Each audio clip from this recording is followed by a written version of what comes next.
Okay, let's try this one more time. I turned on the microphone and hopefully now you can hear me. Now you can hear me. So, this is a new session that I started. So, if you're in the old session, please leave that session and come to the new one. Again, this is the session Friday, January 24th about how to stop arguing with yourself, how to stop arguing with yourself. This is an important topic in order to be able to manifest because oftentimes we're always arguing with what we what we want, and we go against what it is that we want. And so this is a really important topic for manifesting. So I'm so sorry for those of you. Oh, good. I'm glad that I'm sorry. Let me just blow my nose. Um I feel like I'm getting a little bit under the weather, but I'm still doing well. And I'm taking my Chinese herbs. So without my Chinese herbs, it could get worse. So hello, Ella. Hello, Vanshika. Hello, Christina. Welcome to the session of how to stop arguing with yourself. And we're gonna get into the topic very soon. Let's first just clear the energy of the room, and then we'll get started with the topic. Just stay present in the now, breathe naturally, and just focused in this present moment.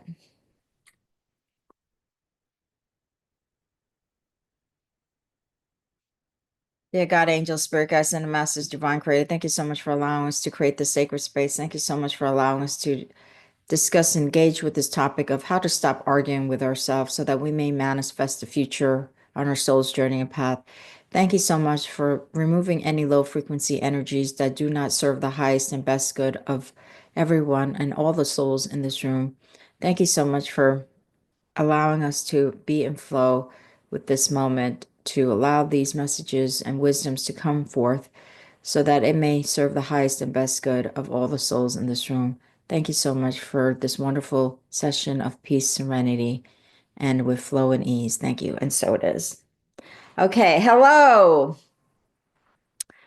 Okay, so let's go to this topic about how to stop arguing with yourself. But first, before we do that, I just want to remind those of you who haven't completed our survey. We're developing an AI educational platform on traditional Chinese medicine healing system to support your health and wellness for you and your family.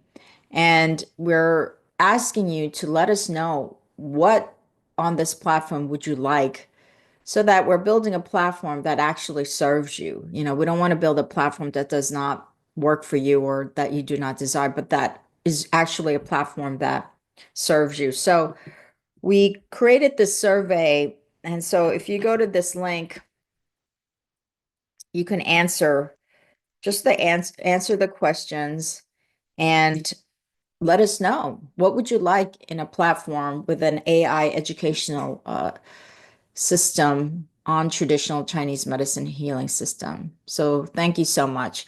Okay, so now let's return to the topic of how to stop arguing with yourself. So often, when we set an intention or set a desire or set something for the future, we often argue against it. And there's really two types of arguing where we're doing it kind of consciously and we're doing it unconsciously, meaning that everything in our subconscious mind is telling us, no, you can't do it. No, you can't do it. And then there's a conscious level that we're doing it. But the subconscious level is where we really start to damage our ability to manifest because we basically operate 95% subconsciously, and we actually start to make decisions and have and take behaviors or behave in ways that are really aligned with the subconscious mind. And so what our subconscious mind often tells you when you, let's say, for example, say, you know what, I want to manifest, having $1 million in the bank account by a certain date. What your subconscious mind is trying to do, and it's always really trying to protect you. It's not that it's going against you. It's really trying to align with the deepest part of you because it feels like, well, that's how I protect you. I protect you by aligning with the deepest part of you. Is that there's a part of you, the deepest part of you that says, no, I don't deserve that $1 million, or I can't make that $1 million. There's that really underlying deep part of you that is going against the fact that you consciously want $1 million in the bank account. And then what happens is after that, you start to, kind of your inner voice starts to take over. Oh, you start to make excuses like, oh, I can't, you know, I don't have the time to take that online course, or I don't have time to, do certain things that would allow you to move forward in having that $1 million in the bank. Like you're always going to be creating lots of excuses as to why you can't do it. And the excuses are just to let you feel better about why you can't do it. So, or you say, oh, society has limited me, or I have to take care of my mother, or I have to do this, I have to do that. And I can't do it because I have all this other responsibility, I have all this obligation. So you're just making a lot of excuses after excuses after excuses after excuses so that you can kind of soothe yourself superficially, and you could align with that subconscious mind that is really telling you in a much deeper way, oh, I might not really be worthy of that money. I don't, like, or I'm not good enough to have that money. That's really what your subconscious mind is kind of telling you. So you're using a lot of external excuses in your life about, I have to do this, or I have to take care of my parents, I have to take care of this, or I have to go to work. I don't have time to take, extra educational classes to do it. There's a lot of excuses that you come up with so that you could soothe yourself and you could align yourself with that default way of being, way of thinking, way of believing about yourself. Because it's much easier to stay in this place that you're familiar with than it is to step out of the place that you're familiar with, right? Think about it. Think about how much easier it is to stay in the place that you are familiar with. I remember my father, when we were growing up, he used to always complain about having a house, and that there's this breaks down, this breaks down, this breaks down. You have to maintain this, you have to maintain that. He used to always, my father was an ultimate pessimist, and he used to complain about everything. But whenever he hired somebody, like he would always hire this a Korean man that he would complain about to fix this, fix that, right? And it was because it was the Korean man was familiar to him, rather than hiring a non-Korean man, right? Whether it's a Hispanic man or a white guy or a black gentleman, whatever it is, he would always hire a Korean guy. Why is that? Because it was kind of the devil that he knew. It was the familiarity of it that made him do that. So if he stepped out of, even though he complained, he still complained about the Korean man, this Korean worker. He always complained. So that's what your subconscious mind, it's about that familiarity, that you would rather stay in a place that doesn't really serve you, but you're so familiar with it that you would stay and choose that over stepping out of that familiar comfort zone. That's really about. And that's true for every one of us.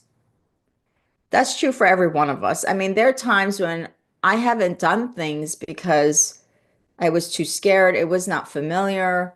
There are things that even to this day that I'm not willing to do or look into because it makes me feel very uncomfortable. But I'm very aware of that. I have an awareness of that. But most people, when they operate, they don't have an awareness. It's coming from a deeper place. It's coming from a subconscious mind. They're just trying to soothe themselves. And so by soothing themselves, they've got to argue with why they can't have what they desire for their future. They've got to make excuses, and making all of those excuses is really arguing with yourself as to why you can't have it. And so so we're the biggest argue with ourselves than we would argue with other people. And, I'm sure there might be some people in your life that you argue with a lot, but actually you really argue with yourself more than you really argue with other people. It's true. And the thing is that it's just that we're not really aware of it. We're not consciously aware of it. And once you become consciously aware of it, that's when you could start to reverse it and start to make change and start to even begin to stop arguing with yourself. Okay, so let me pause here. I think somebody has a question. So if you have any questions about this topic or other topics, let me know. Okay. Hi, Carol. Carol says, "Hi, I have just finished with a friend who used me for running her around in the car with no appreciation from her. I feel a lot better, but feel guilty because I told her I wanted to be on my own." Okay. Hi, Carol. First of all, you shouldn't be feeling guilty about that. What I think you did was you set healthy boundaries, right? And that was really important. Why? Because if you don't set those healthy boundaries, you're not honoring yourself. You're not honoring yourself. And when you don't honor yourself, then other people don't honor you. So what's happening is when you don't let those boundaries set or you don't create those boundaries, the people around you know that you're not honoring yourself. And so they take advantage of people that do not honor themselves. So the first thing where you're going to get respect and people not going to take advantage of you is knowing that they say, "Oh, she really honors herself and she honors her healthy boundaries. And I know that I can't step over it. I know I can't step over it." So what's been happening is, they know that you would do things for them and you would step over those boundaries. You would step over those healthy boundaries and you would do things and you would go out of your way and you would try to please people. They know that. And that's why they've stepped into that boundary, that unhealthy boundary. So this is a really smart thing what you did. It's a really, really smart thing. And first of all, pat yourself on the back. Why? Because the fact that you took that step to set that healthy boundary, that's a big deal. And so and so I would ask you, why do you feel guilty? Why do you feel guilty that you can no longer do this for your friend? Where do you think that's coming from? Like, I would really like to ask you that question. Where do you think that guilt is coming from? Why would you feel guilty to honor yourself and set those healthy boundaries? Are you saying to her, your friend, that you're not going to there's going to be no, like, that you're never going to do it? Or maybe you could set the boundaries like, you know what, if it's a real emergency, I would do it for you, right? That's a healthy boundary. You don't have to say completely no, I'm never going to do it. You set the healthy boundary to say, look, if you're in real trouble and there's an emergency and you need to go to the doctor or something or the hospital, I'll be there for you, right? That's a healthy boundary. So, one of the things in terms of Carol for you is to figure out why through your inner child work. I think this is a real inner child work. When we feel guilty, that's an inner child work. Why am I feeling guilty that I've just said no and set this healthy boundaries that I knew I was being taken advantage of and I just set that healthy boundary, but why do I feel guilty about that? And you want to answer that question for yourself. And the best way to do it is really go into the inner child. I would do a meditation where I would close my eyes and I would ask my inner child, why do I feel guilty about this? Why? Because a lot of people have been in your shoes where they've been taken advantage of. And then when they stop doing the things for others people, they feel guilty. They feel guilty when they stopped. Why do you think that guilt has set in? And that's something that you really want to get to the root cause of, because it's that guilt that's allowing you to be taken advantage of, right? It's that guilt. And so what it is people who take advantage of others, they prey on that guilt. They prey on that vulnerability that they know that you have. And so you want to resolve that guilt feeling, because you could be subject to more taking advantage in the future if you don't resolve that guilt feeling. And that's that inner work that you have to do, because if you don't resolve that, then there are going to be situations in the future where you're still going to be taken advantage of. And but I want to tell you something, Carol.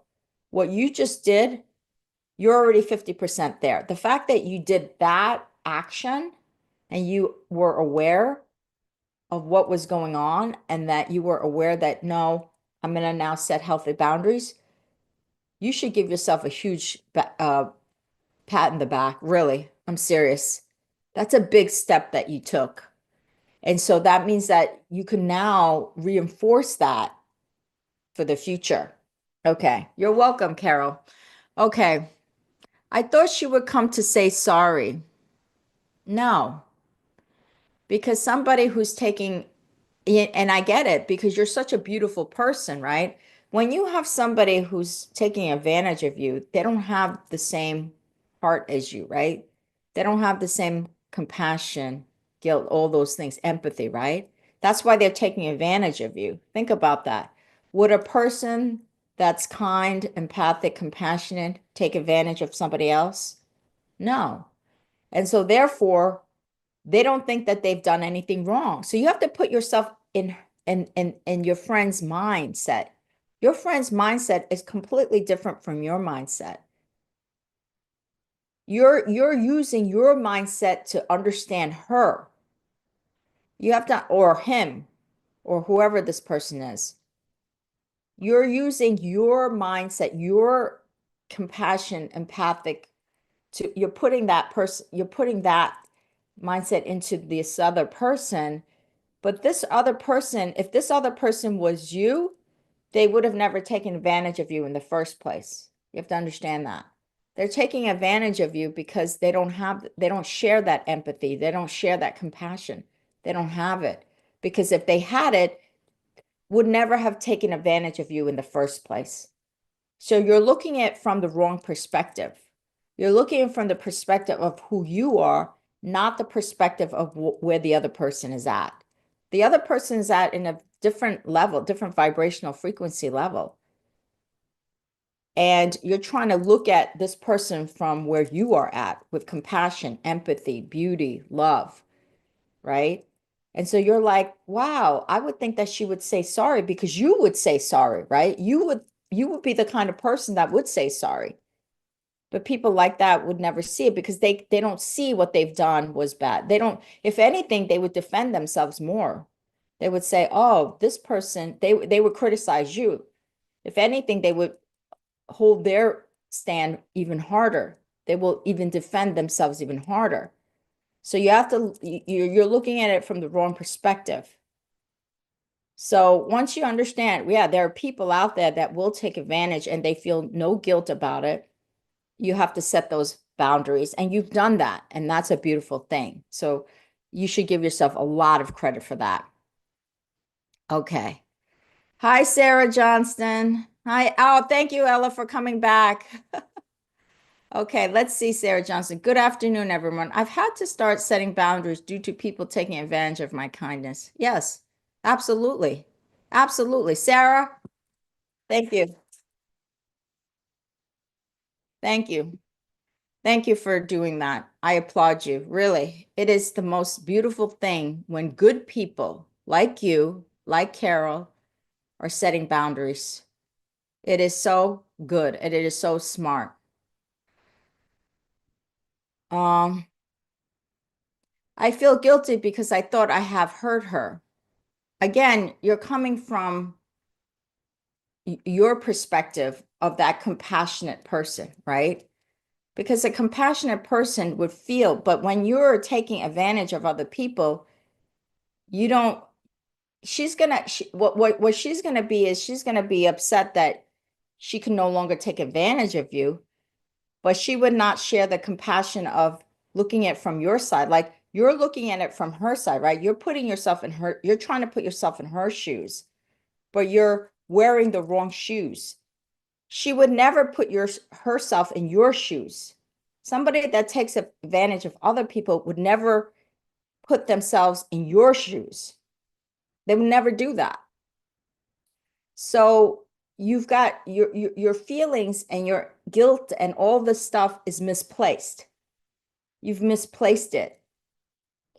And that's what you have to understand. It's all misplaced because she would never put yourself in your shoes, but you're putting yourself in this person's shoes and say, oh God, I would feel hurt.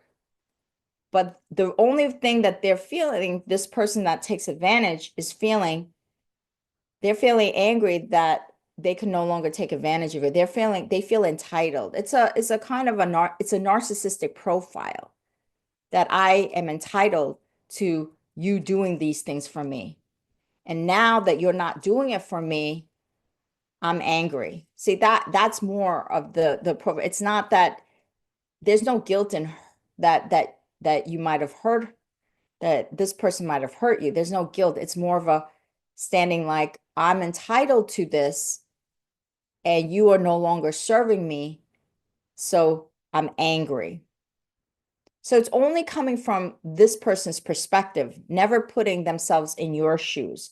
You're putting yourself in their shoes, and that's misplaced because this person would never understand you because it's a completely different mindset, completely different energetic frequency.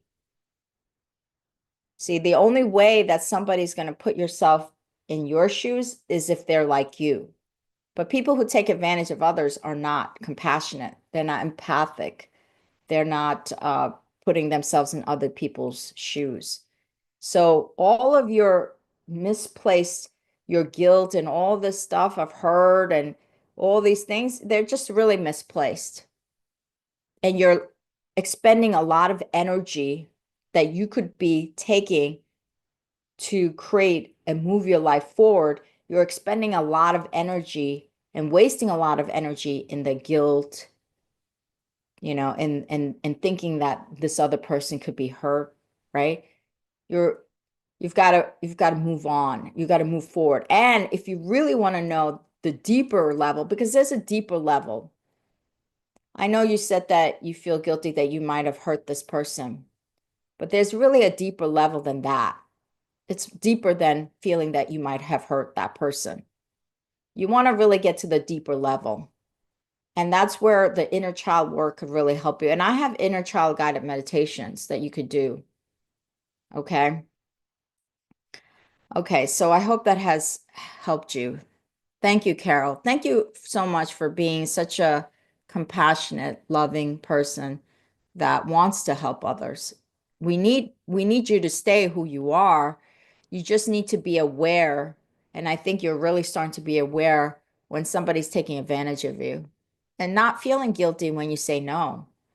Because people who take advantage of you, they don't have compassion for you. Otherwise, they would not take advantage of you. And those are the people that you want to set the boundaries, create those boundaries. Okay. Ella Watson, great question. How do I stop myself from arguing with myself? That's a really, really good question. And that was the step 2 that I needed to go to, but I got distracted by a few important questions. Okay, so like I said, let's recap a little bit first before I go into how you stop arguing with yourself. You're really arguing with yourself in a more subconscious, deeper way. Because what you're doing is you're making a lot of excuses as to why you can't do it or you can't have it. And a lot of those excuses are external factors that you're trying to say to yourself to soothe yourself. So you could say, oh, the economy is bad. Oh, I don't have time to do this. It's always some excuse that you're giving so that you could soothe that subconscious mind when the subconscious mind is really saying something deeper. It's really saying you can't do it, or it's really saying you're not good enough, or it's really saying that you're not worthy. It's some of a variation of those things. That's the really the deeper mind that's saying you can't have it, or you're not good enough to have it, or you're not worthy enough to have it. That's really the subconscious mind that's really running. And so, in order to align with that subconscious mind, you're making a lot of excuses. It's this excuse, it's that excuse, it's this excuse, it's that excuse. And at the end of the day, they're just excuses. And look, I've done it myself, so I get it. I get it. Trust me, I have done it myself. And so, what it is this is that you really want to kind of let's do an exercise on this. And always the best exercise to do it is to write it out, because when you write it out, you're actually organizing your thoughts and you're seeing things, you start to see things clearly as to why you're behaving a certain way, why you're thinking a certain way, why you're believing a certain way. So, what I would do, Ella, is I would write down what it is that you intend to do. What is it that you want to manifest? Write that down first. That's really important because you want to be clear about what you want out of your life. So if you want to have $1 million by a certain time date, then write that down. I want to have $1 million by this time date. Or I want to have a beautiful relationship, a partnership, whatever it is, write down what your desires for your future, what you want to manifest. That's really important. Get that clear. And then what you want to do is you want to write down anything that you might say to yourself, that you're saying to yourself, why you can't have it. Write down all of for each thing that you want to manifest, write down the excuses that you're giving to yourself. What am I saying to myself? Like, write it down. Oh, I don't have the money to take that online course. Oh, I don't have the time. Oh, I don't have the skill set. Oh, I don't have this. Or, oh, all these people around me are telling me that there's no way I could do it. So just write down all the limiting beliefs of why that excuses that you're giving yourself. Write it down. Write that down. So, what it is you want to manifest in column 1, all the excuses that you're telling yourself why you can't have that in column 2, why you can't have that in column 2. Write it down. And then in column 3, write why, column 3, why it is that you can have it. Why is it true that you can't, is it really, really true that you can't take that online course? Is it really true that, you know, all the excuses that you've made in column 2, are they really true? Is there a way that you can overcome column 2? Are they really true? Or have you just made it up? So column 3 is where you get to resolve why you're saying what you're saying. Is it that because you feel like, oh, if I don't really have, let's say you say, oh, Moon, I don't really have, I need to get further education to be able to have a job like that, to be able to make more money. But I can't take this online education because I don't have the money to take that online education. That's a limiting belief that you don't have the money. So then you could say, okay, how can I solve for that? What can I do to solve for not having maybe enough money to take that course? How can I solve for it? Do I need to work extra hours? Do I need to do something else? How do I change that situation? So you want to write down how you could change the situation and stop making excuses. So column 3 is about what are the things that you can actionably take to actually make it happen and stop with those excuses. And then once you've gotten that some aspect of that, the column three, like you're like, okay, this is believable. This is very actionable. This is realistic. Then you want to train yourself on that column three. You want to keep training your mind. You want to say, if you say, oh, I need this much money to take that online course, you could say something like, and you train yourself every day. Oh, I know that that money is going to come to me because I'm taking this and the steps, and it's going to come to me in divine timing, just in divine timing for me to be able to afford that class. And then you'll see how the universal forces start to support you in that direction, because where your attention goes, your energy flows. The universe always meets you where you're at. So maybe what happens is you all of a sudden you get a family member wants to give you the money. Or maybe, all of a sudden you go to a party and you meet an employer that's going to pay you more money, right? It's like, it's literally, that's how the universe makes it happen for you. You've just got to align your inner world with with those forces, with that manifestation that you want.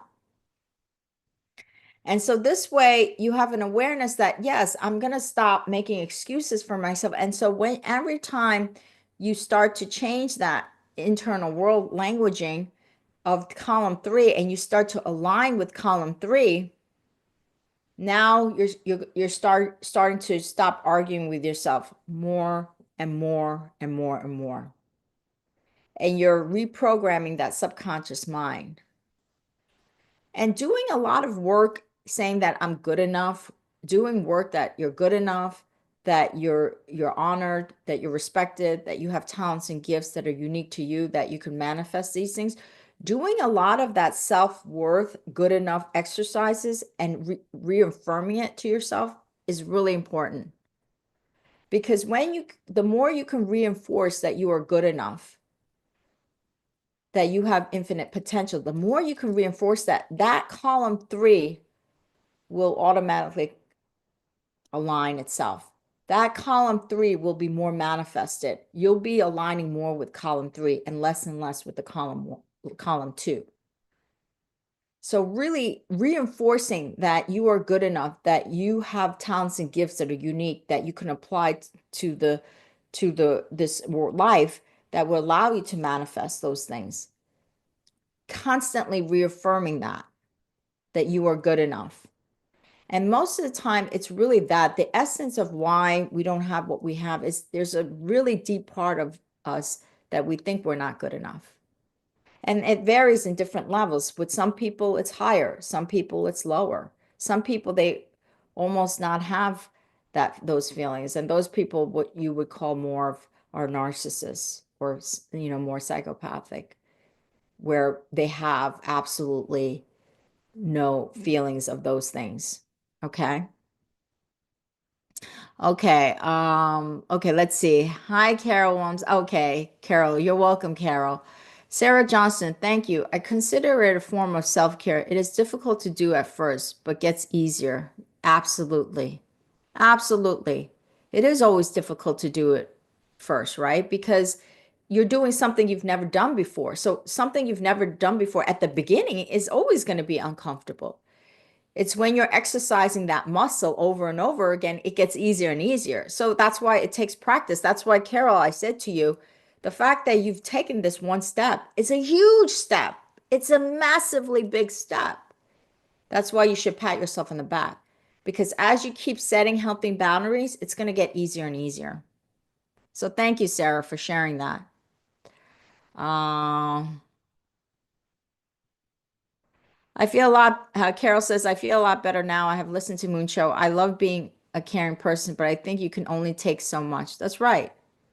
It doesn't mean that you're not going to continue to be caring. It doesn't mean that.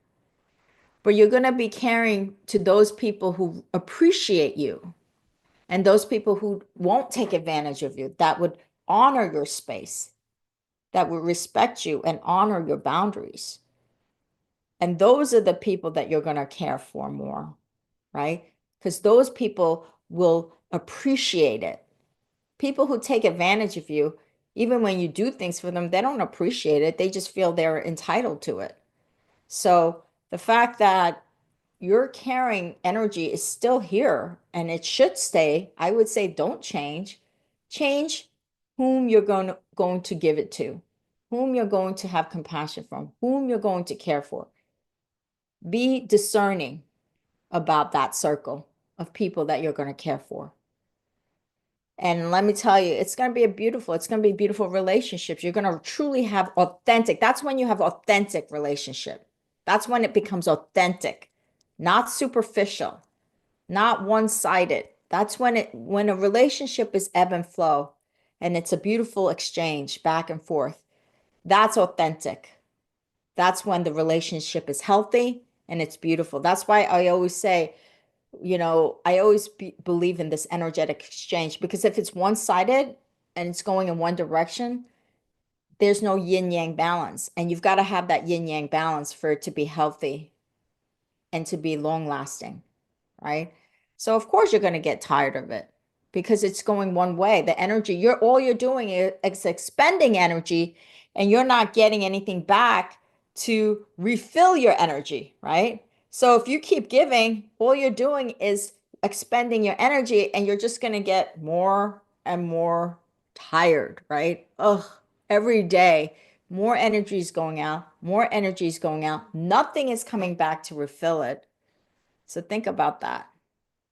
How that's why you say you can only take so much.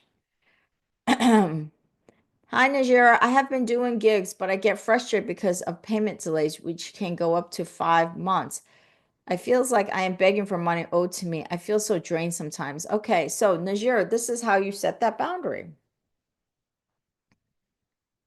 Before you take a gig, you have a contract that says you have to pay me within a certain time period, or you get a certain deposit and then the balance, or you get a certain deposit before you start the work, and then the balance in a contract or in some kind of email in writing that balance is to be due within a certain date, the date that you feel comfortable with. Set that boundary for yourself. Just don't do it, and there's no terms and conditions of when you're going to get paid. That's how you set those boundaries. Because if there's no terms and conditions, then people would take advantage of that. They would wait 5 months, 6 months, who knows, whenever they feel like paying you, right? And if they can't meet those conditions, then that's probably not the right job for you. So you want to attract the people that are going to honor you and respect you and say, yes, this person did the work, pay them right away. Those are the kinds of people you want to attract. But if you keep going with people that are doing that, so it's a level of where you are at. So if you have to set those boundaries. And when you start setting those boundaries, you're signaling that to the universe, and then the universe is showing you people and situations that meet those expectations, that meet those boundaries. You see what I'm saying, Najera? So set that boundary. Sharon, hi Moon. Hope you're doing well. Yes, I'm doing well. Oh, Sharon, I just want to let you know I haven't seen you in a long time. Hi, Sharon. Nice to see you. We're creating an AI education. We're building an AI educational platform on traditional Chinese medicine's healing system. So we'd love to know what it is that you would like on such a platform. So we created a survey that you can complete so that you could let us know what is it that you would want on such a platform. It's for your and your family's health and wellness. So you could be educated about Chinese medicine so that you could make better decisions about your health. Okay. So here's the link. That's the link to the survey. If you complete it, we'd really appreciate it. Oh, you did, Sharon? Oh, great. Thank you so much. Really appreciate. We've gotten actually a lot of feedback and we're so grateful because it's really helping us. Um, okay. Moon, have you tried any Enneagram personality test before? It seems like an interesting modality. Enneagram. No, I haven't tried the Enneagram. Let me know if you try it, if you ever try it, let me know what your experience was like. I'd like to hear from you. Oh, Corey, that's so generous. Thank you so much for the donation. I appreciate it. Um, wow. Well, why don't you try it and let me know what it's like? I have not. So I'd love to hear and get your feedback on it. Okay, let's see. Hi, Moon. Jose. Hi, Jose. Any tips on how to keep boundaries with ourselves to not self-sabotage our own progress? Namaste. Thank you. Great question. Great question. I think what I just said, I don't know if you came from the beginning, but if you watch from the beginning, I gave an exercise of how to really be aware of your limiting beliefs. And so what it is this is that if let's say somebody, let's say in a situation, okay, let's give a situation. Let's say somebody, you're on the phone with your friend and your friend asks you to do something and you feel uncomfortable saying yes. Like you know when you feel uncomfortable, right?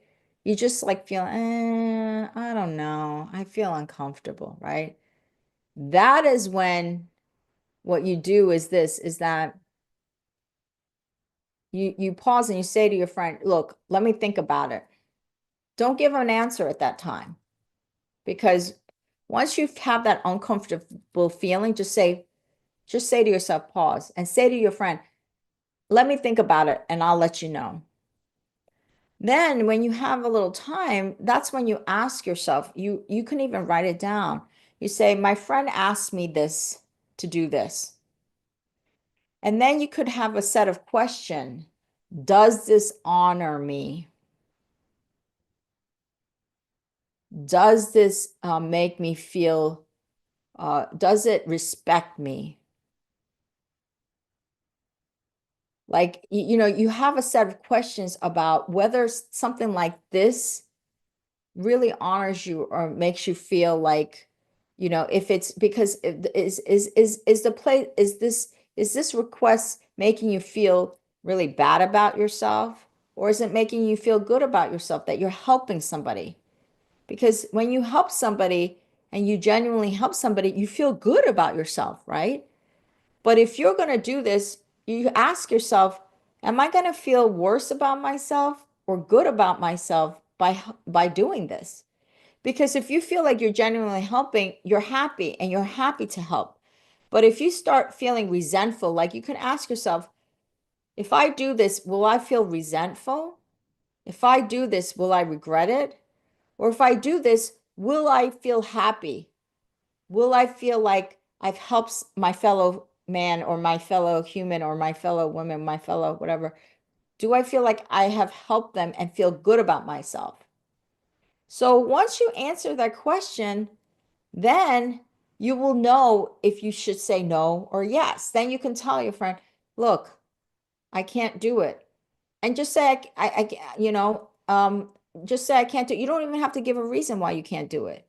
And if your friend has a really bad reaction to it, then you know that that person maybe isn't really your friend.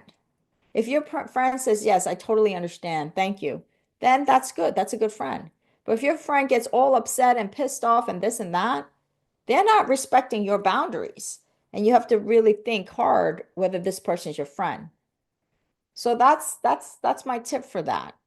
I hope that works for you. I think it'll help you. Don't give an answer, just pause. And then afterwards, ask the right questions.